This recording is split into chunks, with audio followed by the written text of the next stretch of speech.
Sir 19 कामगारांना बेकायदेशीर आणि त्यांच्यावर जसं काही अन्याय झालाय, त्यांना नोटीस न देता कोणतंही कारण न देता अचानक काढलेलं गेलं आहे आणि आज या ठिकाणी तुमची जी बैठक पार पडली, या बैठकीतून काय तोडगा निघाला आहे, काय सांगाल? गेल्या 21 तारखेला कंपनीमध्ये 19 कामगारांना गेटच्या बाहेर ठेवलं गेलं आणि काही कामगारांना आत घेतलं गेलं। त्या 19 कामगारांना तातडीने कंपनीने कमी केल्यामुळे कोंढाण ग्रामस्थांनी गेल्या 21 तारखेपासून आंदोलन पुकारलेलं आहे, कंपनी बंद आंदोलनाचं।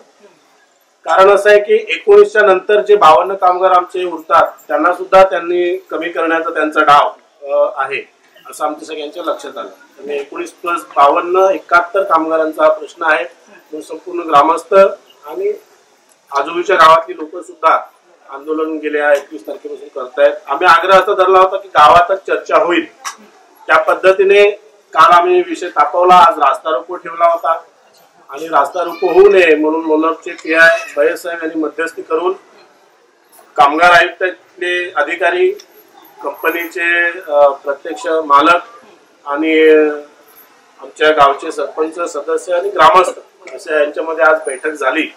5 मागण्या आम्ही केल्या होत्या। या 5 मागण्यांमधल्या पहिल्या पुन्हा कामावर घेणं हे काही त्यांनी कंपनीची आर्थिक परिस्थिती वाईट असल्याचं कारण देत पुढे करत त्यांनी पुन्हा कामावर घेण्याचं मान्य केलं नाही। दुसरी मागणी जी होती तेही काही त्यांनी केलं नाही। वेगवेगळे पर्याय याच्यामध्ये निघत गेले। त्याच्यामध्ये आम्ही न पगार घेता सुद्धा कामगार 2 महिने काम करायला आम्ही तयार आहोत, आर्थिक परिस्थिती वाईट असेल असा पर्याय आम्ही दिला, तरी सुद्धा त्यांनी ते मान्य न करता काही दिवस अवधी मागितलेला आहे कंपनी व्यवस्थापनाने। आणि कामगार आयुक्त आणि PI यांनी मध्यस्थी केल्याने 28 तारखेला पालघरला कामगार आयुक्तांकडे आमची बैठक होईल। त्यानंतर काही तोडगा निघेल असं याच्यामध्ये वाटतंय। तोपर्यंत आम्ही सगळ्यांनी असा निर्णय केलेला आहे की आमचं जे कंपनी बंदचं आंदोलन जसं सुरू होतं तसंच सुरू राहील। 28 तारखेला मार्ग नाही निघाला तर पुढे ग्रामपंचायतीने ग्राम सेवक, ग्राम सरपंच, सदस्य यांनी ग्रामसभेचा जो अजेंडा काढलेला आहे ते ग्रामसभेमध्ये सुद्धा पेसा अंतर्गत गाव असल्यामुळे काही निर्णय आम्ही कंपनीच्या दिशेचे काही करू शकतो की ज्याच्यामध्ये कामगारांचं हित होईल, कंपनीचं हित होईल। नाही कंपनीने काही हे दिलं तर काही निर्णय ग्रामसभेमध्ये सुद्धा करण्याचा पर्याय आमच्याकडे मोकळा आहे।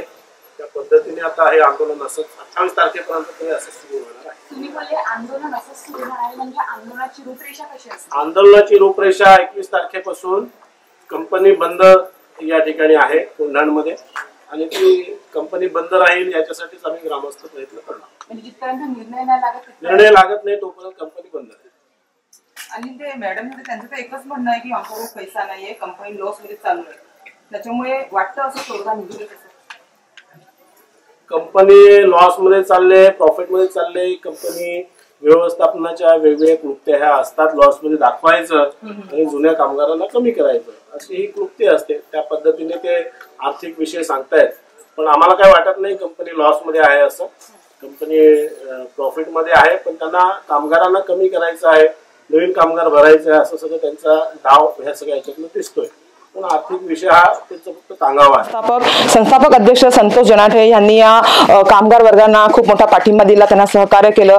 एकंदरीत त्यांचा खूप मोठं सहकार्य या ठिकाणी यांना लाभत आहे। त्याचबरोबर आपल्यासोबत कोंढाण ग्रामपंचायतीच्या सरपंच गीता धापसी मॅडम आहे, त्यांच्याशी बातचीत करूया। मॅडम, काय बोलणार? आजची जी चर्चा झाली आणि पुढेही तुम्ही हा संपर्क, हा आंदोलन सुरू ठेवणार आहे, काय बोलाल ह्याबद्दल?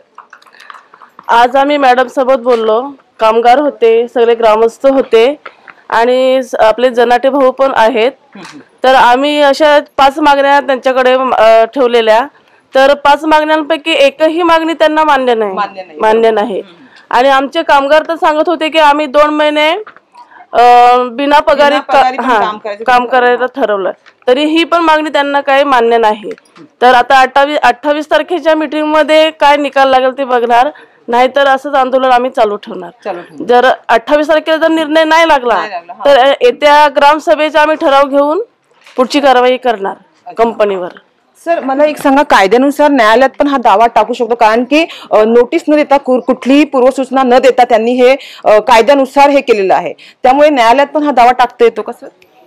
हो, याच्यामध्ये कामगारांची जी कपात केलेली आहे, सांगायचं मगाशी राहिलं की यांनी कुठलीही शासकीय यंत्रणेची परवानगी न घेता, कायदा असं सांगतो की कामगार कपात करायचं असेल परमनंट कामगार तर शासकीय व्यवस्थापनाची परवानगी घेऊनच त्यांनी कामगार कपात करायची आहे.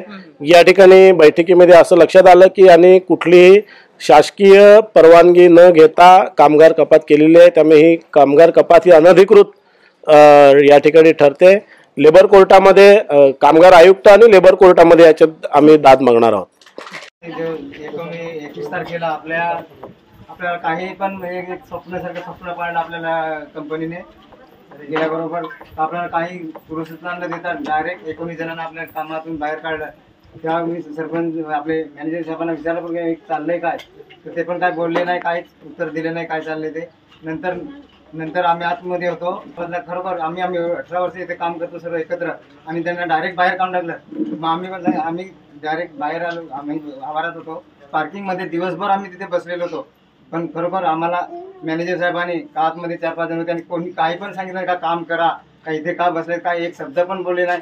आणि 5:45 वाजता आमच्या हातात खोटी नोटीस दिली का तुम्ही संपावर गेलेत, असं आम्हाला हातामध्ये नोटीस दिला. आणि 6 वाजता दरवाजा उघडला आणि आम्हाला बाहेर काढलं. पण एवढंच मी सांगितलं का आज खरोखर आम्ही काय संप वगैरे कुठला कामगारांनी काय नाही केला.